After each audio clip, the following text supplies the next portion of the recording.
Less than 2 weeks into their school year, high school students in Moorhead are moving to distance learning. Blame it on rising COVID-19 numbers in Clay County. Valley News Team's Devin Fry spoke with other schools in the area to see if their students should expect the same. Just 10 days after going back to school, high school students in Moorhead will now be switching to distance learning. Moorhead Public Schools announced the decision this morning, saying that the changes will go into effect on September 28th. Again, our number one concern is safety for both students and staff.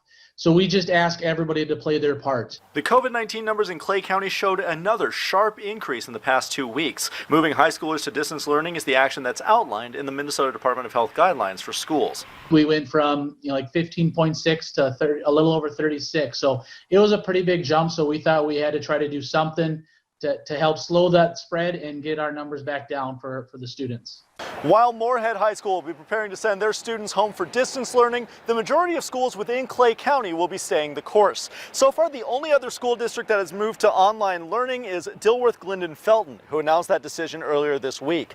Barnesville and Hawley will both be sticking with in-person classes according to their respective superintendents, and Ewell and Hitterdal has not announced any changes yet. But what about their neighbors across the Red River? We reached out to Cass County schools in North Dakota as well to see if they're making any changes to their learning models. For the time being, we do know that Fargo and West Fargo public schools will continue their hybrid learning as COVID cases in North Dakota continue to climb.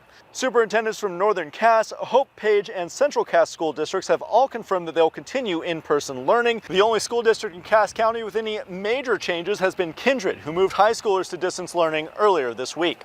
The majority of the cases listed affect adults aged 18 to 22. We reached out to Minnesota State University Moorhead to see if they're considering moving to distance learning. A representative with the school said they're monitoring the numbers in the county and confirmed their safety level daily. Right now they're still at the green safety level, which will allow them to continue in-person classes. Reporting from Moorhead, Devin Fry, Valley News Live.